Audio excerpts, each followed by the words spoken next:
Hi everyone, for those of you who are new, my name is Christine, and this particular video is going to be kind of an unboxing, but also a book review at the end. That is because this particular book that I will be talking about arrived in a Once Upon a Book Club subscription box. This is an adult subscription box. They also do YA, but I do the adult subscription service. Now, this particular box, what they'll do is they'll put sticky notes throughout the book that say open your gift, and so when you get to a certain page it'll say open your gift, and then you get the present, and it is marked in the box like it's printed on the packaging of each individual gift because they're all wrapped in some way, whether in a box or a bag or something. It'll say page 182, page 95, page 2 something, so you kind of get the idea. And sometimes there's a piece of paper in the book, which will come across that in this particular thing. So let me go ahead and kind of go over the unboxing aspect of this one so far. So as you can see, I've got a bookmark. I'm not fully done with reading this book. I am on page, what page am I on? This page doesn't have a page number on it. I'm on page 269, and there are 400, that's an author's note, 431 pages. And this is an adult historical fiction, and this is the War Girls. I have trouble with this title. This is by V.S. Alexander. This one takes place during World War II, and what's interesting about this one is that it takes place at the beginning of World War II and then just kind of progresses. So it starts at the beginning. I'll get more into that during the official wrap-up once I finish the book. So as you can see, this is a special edition. These little images that you're seeing are planes, and then these lines that kind of showing up, it's hard to see, but they're dotted lines, so basically paths that the planes take. It's the same thing on the top as well as on the bottom. The back of this particular book just has a quote. This one says, "We are women, but we can all be war girls together," which that's a reference to being a part of the resistance to fight Hitler and fight the Nazis and things like that. Because back in that time, women were not paid as big of attention to. The other thing is you have a map as the end papers at the front of the book. Same thing with the back of the book. Now, the other thing that makes this particular book special is that there is an image on the cover of a paraglider. So you can kind of see it reflecting there on the cover, and the back is just plain gray. So that's the special edition copy of War Girls by V.S. Alexander. So I'll go more into the review of what the book's about and my thoughts and feelings and my rating. Once I finish the book, I'll come back onto this little clip at the end and basically wrap it up with the review. So, the unboxings. Okay. So I've already gotten rid of the packaging for most of these gifts. I've already recycled them. Now, this one came in a little bag, so as you can see, it does say page 11. So when I read page 11, it was time to open this particular gift. So I don't have it tied off with the ribbon that it came with, which is just a cream ribbon. It shows up more white on camera, but this is cream. So, and then it had a little card attached to it. This item is crocheted, and it's hand wash only. Gives you the size of it, which is 9.5 by 71 inches. Then there's a little quote on the back of this, on the other side. So this side tells you what it is. Okay, and then there's a little quote. And this one says, "Their faces were barely visible through the airy handiwork of the lace tablecloth." So when I was reading that, you can kind of pick up, that's one thing, is it does, when you get to the, where it says open your gift, once you've done a couple of these, you can pick up on what more than likely the gift will be, which I was thinking, oh, it's a tablecloth. It's not a tablecloth, but it is a laced item. It is cream, but it is actually a thin table runner. So that's what it is. And the ends have little tassels. So it's just it's a table runner, not a tablecloth, because I think a tablecloth might be a little bit more difficult for them to put in the box, but definitely a table runner. So this won't fit because my mom, well, it'll fit, but my mom quilts, likes to do quilting, and she has quilted several like table runners to go on our table, so this will not go on our dining table, but what I'll do is it's definitely big enough I can drape over my dresser, and it'll be just a little accent item on my dresser. So I'm just going to keep it in its little pouch that it came in until I'm ready to add it, and then if I'm ever going to move, which we have talked about, but it'll be a couple of years probably, then I can just put it in here to keep it clean from dust. So yeah, so that was the first gift. Now the second gift came in a sleeve, but the sleeve is in my closet and it's now a little buried because things fell over, but you'll get it. So the second item turns out to be an umbrella. Now this one, so here's this little hook. What I like about this is that separates so that you can hang it on something. So you can clip it. It's just got this little magnetic part there. So that's like cream there, which I think is a little kind of odd, you know, like it should be just the same color as the handle, which is pink, and then this is pink. So this does have a saying, and I do not believe in the bad luck with the umbrella. So the inside, as you can see, is black. And the umbrella is pink, and it has this quote on it, and it's the only spot that has that. Or is it on both sides? Oh, it is on both sides. So directly opposite of this one is the quote again. This one says, she was stronger than the rain. So yeah, so this came in, like most umbrellas do, in a little bag, but by the time you take it out and open the umbrella, it's hard to get back in the bag, if not impossible. So yeah, I'm just playing with the little hook thing. So yeah, so that's the second gift that came. The third open your gift, there was not a sticky note for this one because this was a loose paper. Sometimes there are loose papers in this. So in this particular spot in the book, which is on page 190, there's a piece of paper that comes out, and it says the exact same thing that says in the book, and I can read this, and it's not going to give any major spoilers or anything like that. So it's just on a piece of paper with what would be, they would think would be the character's handwriting in this particular spot. And this one says, a friend of mine recently said something that stuck with me. She said I should make the world a better place. She told me to stay strong and be a war girl. Steffa should stay strong too. We can all be war girls together. So that's what that letter says, and that I'm just going to leave in the book. So just a little extra piece that makes it a little bit more, almost kind of like personalized in a way. And then there was one more gift after that, which I opened, which turned out to be a passport holder. So this one says on the cover, it says, "Don't look back, you're not going that way." So it's hard to see with the lighting and stuff, but that's what that says. So here's what the pattern looks like. It's the same pattern on the front as it is the back. This is the back, and then it has this elastic.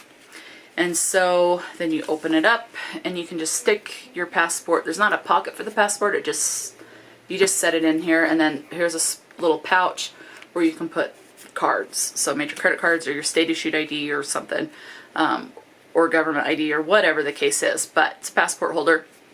And in it, and this I'll get rid of, this is, I guess, what the German passport looks like, because this does take place in, or part of this does take place in Germany, and the girl that receives this moves from London to Germany, so that I can tell you, and she has to get, as part of her new identity, a German passport. So this is the passport that she receives, and then inside it, it just says, obviously the words are in German, so I can't read them, and then it has a photo of what the character looks like. So that's what they imagine the character to look like. So yeah, so that's all the gifts that came in the Once Upon a Book Club subscription box, so I will recycle this because I'm just not going to hold on to it. It's just to show, like let me reopen the passport holder again. It's just to show that the passport just slips in there and then you just close it and secure it with the elastic band and it doesn't come out. So pretty secure. But yeah, so this will definitely come in handy. I personally don't have a passport right now. I'd like to at some point, but with stuff going on in the world right now, it's just not feasible. So that's going to be it for the unboxing type portion. I will come back once I finish the book and do a full review of the book itself. So I will just see you in a little bit. All right, so today is the 24th of August. It's 4:12, a little earlier today. I finally finished The War Girls by V.S. Alexander. I am going to say this is a difficult read, but it is one that I think should be necessary, and I would love to see this be a required reading in like high school. I think it would be a little too difficult for someone in junior high depending on their maturity level, but I think high school could definitely handle this, and I think it's something that definitely should be a required reading. That's just my opinion. This is a historical fiction. It's adult. Well, there wasn't on Goodreads a tag for adult, but I think if I go into a bookstore or a library, it will be in the adult section. And when I say this is difficult, this is a World War II historical fiction. And I've read World War II historical fiction before, but it's always been from someone from the outside, from like their whatever, if they're Polish, German, or whatever, or neither of them. But they are basically kind of trying to join the resistance to stick it to the Nazis and help people and help the Jewish people or other people that are in concentration camps. They're wanting to hide people, get supplies to them, whatever they need to do. So they're part of the resistance. You do have a little bit in this, but what I found different with this, and this is the first one I've read like this. So this is the first World War II historical fiction that I've read that's like this particular one, where you're starting out because it has the date, you have the prologue to the war, so it's kind of starting out before the war, and then it kicks off on September 1st of 1939. So you're at the very front of the war. And the thing that makes this difficult is it's told by those who are actually in the concentration camps, or at least part of the time. And it is hard to read. So there's 4 perspectives. This is all told in third person. You have the perspective of Perla at the beginning, who is the mother of a Jewish family. She has her husband, is it Israel? And then they have a son named Aaron, a daughter named Hannah, and another daughter named Stefa. So you have Perla, and of course, you know, she loves her family and all of that. Well, when you are following, the very few times that you are following Perla's perspective, you see how stress just eats away at her. Plus, it doesn't help because she is Jewish. Her family does get sent to, they call it the ghetto, but it's like, I don't think it's gone to the point of being a concentration camp yet. So it's like pre-concentration camp, maybe, is the best way to describe it. But food is very limited, so she's just wasting away because of stress and lack of food, and worry. And so you're following that. And that you also have the perspective of Hannah, who is Perla's daughter. Now, Hannah basically left her family because she didn't want to be involved in an arranged marriage. She wanted to fall in love with someone and marry whoever she wanted. And so in Hannah's perspective, at the start of the book, she's living with her aunt and uncle in London. Well, the war isn't confined to just Germany and Poland. There are bombings that take place in London. And there's this event happens that ultimately causes these people to seek Hannah out before this big event. But they seek her out trying to get her to become a war girl, which is like a resistance. And then the event happens and she does become a war girl and goes through rigorous training for that. And that was kind of hard to read because it's like she's kind of undercover in this resistance, and in order to make sure she doesn't blow her cover and get killed by the German Nazis, they put her through some very rigid and radical testing so that she tells them her assumed name, her assumed husband's name, assumed jobs, and all of that. So that was a little different to read about. So you have the two perspectives, and again, Perla's perspective is very limited in this. The other perspective, one of the other perspectives you have is from a neighbor that lives across the street from the Majewskis. I'm sure I said that way wrong, but she lives across the street, kind of catty corner to him, so like across the street and just kind of diagonal. And she is what would have been considered back in the time a Jew lover or a Jew sympathizer, and would definitely be someone that could be shot because of the sympathy and her wanting to help the Jews and help other people that are being forced out of their home and forced to starve and things like that. So, but the thing with this lady, Janka Denik, is her husband Carol is a drunk, and he's an abusive drunk. He does slap her once. There are times where he's like threatened to slap her, but most of the abuse is completely verbal. So if you do not like reading about that, I mean, this is already hard to read about because of the stuff that went on during World War II with the Nazis and the Jews and what they had to go through, and other people too. It is a difficult read. So Janka Denik has to deal with that with her husband, and she can't tell, and he like comes home from wherever when he's coming home drunk, and he's always talking about how filthy the Jews are, how it's good to get them exterminated and off the face of the planet type of a thing, and it's just disgusting to hear about. So that's one perspective, is from Janka Denik. And then, like I said, Hannah does join the resistance and tries to figure stuff out. And then you have Perla, which is very limited. The other perspective you have is from Stefa, who is the other daughter of Perla. Now, Stefa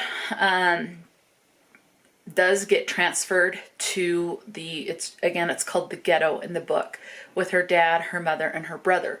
So the four of them. She also has this boy that she's interested in who decides to join the police. And he's like a Jewish police. I think it's called like the Blue Police or something like that. And he does that to try and do his best to get perks for his family and for those he cares about, to try and, I guess, keeping the German eye and Nazi eye off of those that he loves. But you do see how stressful that it is and how eventually things just get worse and worse.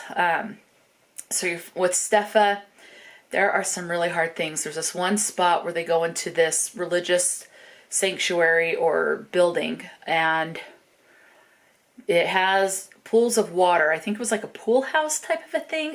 I'm not remembering the exact word that was used, but I am going to say this because this was one of the very difficult parts in this is there's this film crew there that think, oh, she's a pretty good Jewish girl, and she's forced into this area. Her and the other women and the men that are there are all forced to strip naked, get in the pool, and basically simulate sex. Now, they try not to actually have sex, but they have to act like they're having sex. So that was difficult to read about. Did something like that actually happen, or was that completely fictionalized? I don't know. I'm not a history guru, definitely not a history buff or whatever, but that was hard. And I can definitely see something like that actually happening. And the toll that it takes on the people involved. So something else is, as the story goes along, you start hearing the rumors that the Jewish people start to hear about. They're gassing people, they're exterminating people. You have the mass graves being dug, and adults and children just being mushed into where there's available space in this mass grave. And it's not only the Jews that are being gassed, but you have gypsies, you have sympathizers for the parties and things like that. So it does get hard, and it's gritty, and you still are rooting for the characters to survive this. This does take place over a couple of years. This is something, this is a standalone, but this is something that I could see possibly of going on and being a duology or a trilogy. I think, I mean, this particular edition is 431 pages, and that's with the epilogue, or yeah, the epilogue. And in my opinion, I think it could have been done very well being a little bit longer to have just a few more questions answered. You have, so even like with Steffa's little brother Aaron, you have people that are like him, that they just have this anger towards the Nazis and the Germans that are putting them in this situation and treating them like filth and garbage, even though they say they're doing it for the good of them, which they're really not. He gets just so mad and he wants to fight. He wants to join a resistance, and he just desires to do that, and basically would like to kill all the Nazis if he can. You have people who don't want to, but kind of force into a position where they do need to kill people. You do see parts where people are gunned down because they're out past curfew and they don't have the proper paperwork. They say the wrong thing, or whatever the case is. You have instances in this book where people are scrounging for food to the point that they are like trying to have exchange food or exchange stuff so that they can feed their families. But then of course with rations and they get caught, it's reduced, and basically people are starving to death. People are living in their own filth, just because of how they're treated. So this is the first like I had said, this is the first World War II historical fiction I have read, mostly and primarily from the Jewish perspective while they are in these camps. There's this one point where it's like people have to cross this bridge to go to a different kind of camp, but they know that if they go there, their life is pretty much going to be done, and they're going to be gassed and killed if they even survive the ghetto that they're in. So very different, very poignant read. I think more people need to read this. And it was heartbreaking. This is my first by V.S. Alexander as well. And so as well as this was written, I want to check out more of this author's work.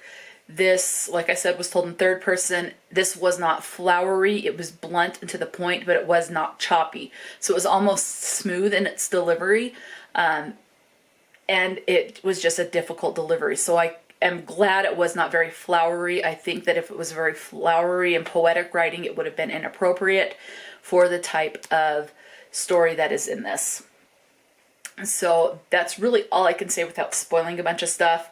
I highly recommend reading this, especially if you want a different perspective of World War II. We all know there's a lot of historical fictions with World War II, but this one is just a different perspective because, again, like I had said, all the other World War IIs I had read were from the perspective of people banding together to join the resistance and what they can do to get food and help people.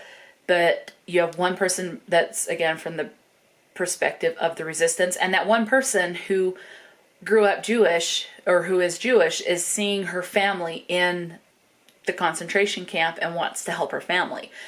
And the other World War II books that I read, there's not really a connection unless it's like their friend